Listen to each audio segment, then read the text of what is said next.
Sebagian aparatur sipil negara di Jakarta diwajibkan untuk bekerja dari rumah mulai Senin besok. Penjabat Gubernur DKI Jakarta Heru Budi Hartono menyebut aturan WFH akan berlaku selama 2 bulan.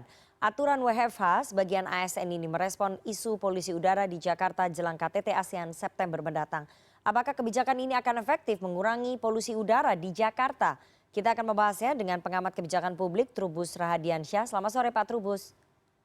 Selamat sore, Mbak. Pak Trubus, kebijakan menerapkan Ya, WFH bagi sebagian ASN di Jakarta, apakah efektif mengurangi polusi udara, Pak?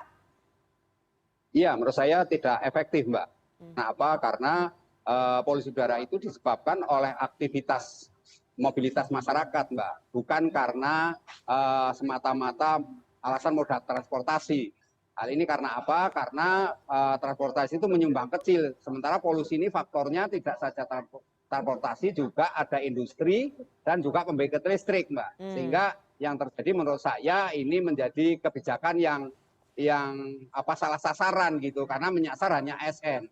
Yang kedua, ASN ini kan jumlahnya juga nggak terlalu banyak, Mbak, baik di apalagi Pemprov DKI ya, sehingga mereka yang menggunakan kendaraan pribadi sebenarnya selama ini juga nggak terlalu banyak gitu. Umumnya juga mereka menggunakan kendaraan umum, sehingga ketika ada larangan ini, WFH di rumah itu juga tidak akan menembakkan yang bersangkutan mesti bermobilitas juga keluar ruangan rumah, Mbak.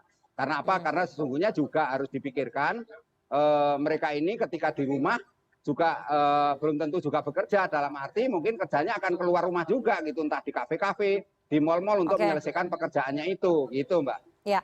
Jadi kebijakan ini hanya solusi jangka pendek semata menurut Pak Trubus atau Ya, solusi yang ya, gagal begitu atau kurang tepat? ya, menurut saya solusi yang kurang tepat gitu, Mbak. Karena apa? Karena persoalannya kemudian mensimplistiskan atau menyederhanakan seolah-olah ini hanya persoalan mobilitas para ASN saja. Artinya Oke. ini berasal dari kendaraan kan gitu, kendaraan atau transportasi, sehingga mereka diharapkan di rumah. Kalau memang mau berani, kita melakukan seperti yang terjadi di China. China itu juga mengalami polusi, cuman kemudian kebijakannya adalah mengurangi atau mengendalikan mobilitas masyarakat gitu loh, Mbak. Jadi ini yang menjadi problemnya. Kemudian tentu dengan ada keberanian untuk setidaknya menutup misalnya pembangkit listrik yang menggunakan batu bara. Nah, ini juga harus juga ada keberanian. Di satu sisi juga industri-industri yang berbasis entah BBM fosil ini kan juga masih banyak, dan itu mengumpulkan asap yang banyak, tidak hanya Oke. di Jakarta saja tapi juga di sekitar Jakarta juga banyak. Yang Ya. terakhir juga belum ada menurut saya koordinasi dengan kolaborasi dengan ini wilayah penyangga, Mbak, karena masalahnya yang bermobilitas kan juga dari wilayah penyangga. Ya, Nah, ini ya. kan harus berjelasan kenapa hanya SN DKI Jakarta, tidak ASN yang ada di wilayah penyangga juga gitu, Mbak. Oke, Pak Trubus, kebijakan penerapan WFH ini akan berdampak pada roda ekonomi ibu kota nggak?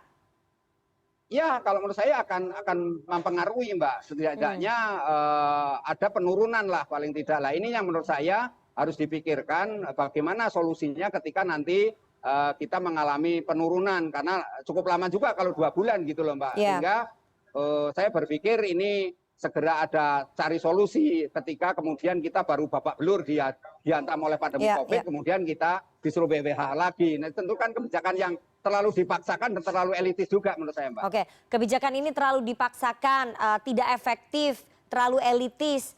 Selain mengganggu ataupun mempengaruhi roda ekonomi, apakah penerapan WFH ASN di Kementerian dan DKI ini akan mengganggu pelayanan publik menurut Pak Trubus? Kalau pelayanan publik mungkin tidak, Mbak, karena kan pelayanan publik tentu sudah ada jalurnya di mana kemudian kita menggunakan sistem digital. Ya. Tetapi akan berpengaruhnya itu ada, cuman nggak signifikan. Karena ini kan menurut saya juga kalau terlalu lama ya nanti lama-lama jadi berpengaruh, Mbak. Karena kan persoalannya kemudian banyak hal yang tidak bisa ada layanan-layanan yang tidak bisa ditunda, Mbak. Sehingga semuanya harus diselesaikan pada saat itu juga. Nah, ini menurut saya memang harus ada kejelasan Ya. akan adanya penerapan WFH ini, tidak semata-mata memaksa untuk adanya WFH yang solusinya adalah solusi jangka pendek. Pak Trubus, terakhir langkah yang mestinya diambil pemerintah ya dalam mengurangi polusi udara di ibu kota yang sudah semakin parah ini apa sih?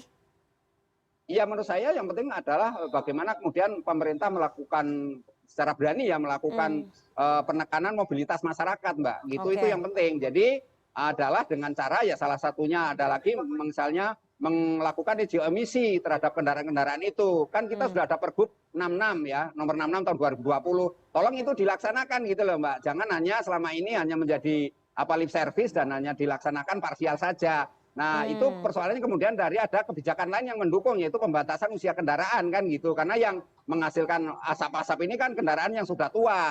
Nah ini harus bagaimana kemudian pemerintah secara berani melakukan langkah-langkah agar mereka yang menggunakan kendaraan sudah tua ini agar tidak boleh berkendara di Jakarta misalnya. Tetapi ini juga berkoordinasi dengan wilayah penyangga juga Mbak. Jangan hanya Jakarta memandang seolah Jakarta karena persoalannya kemudian untuk polusi ini didatangkan juga dari luar Jakarta. Misalnya 100 kilo dari Jakarta banyak PLTU yang sumbernya dari batu bara Mbak. Nah itu kan harus ditutup juga. Nah bagaimana menutupnya? Tentu ini pemerintah pusat harus memanggil kepada kepala daerah itu termasuk Jakarta untuk duduk bersama Mbak menyalurkan solusi. Jangan hanya semuanya dibebankan seolah ini urusan Jakarta. Nah ini kan menurut saya terlalu simplistisnya itu dan menyederhanakan masalah. Yang terakhir menurut saya pemerintah sebenarnya harus melaksanakan apa yang sudah diputuskan oleh putusan pengadilan terkait class action yang dilakukan oleh masyarakat waktu itu ya. Jadi di mana kemudian jangan hanya ditunda-tunda dengan kasasi atau apa, malah harusnya melaksanakan. Ini kan menandakan bahwa pemerintah selama ini juga abai terhadap pelaksanaan penanganan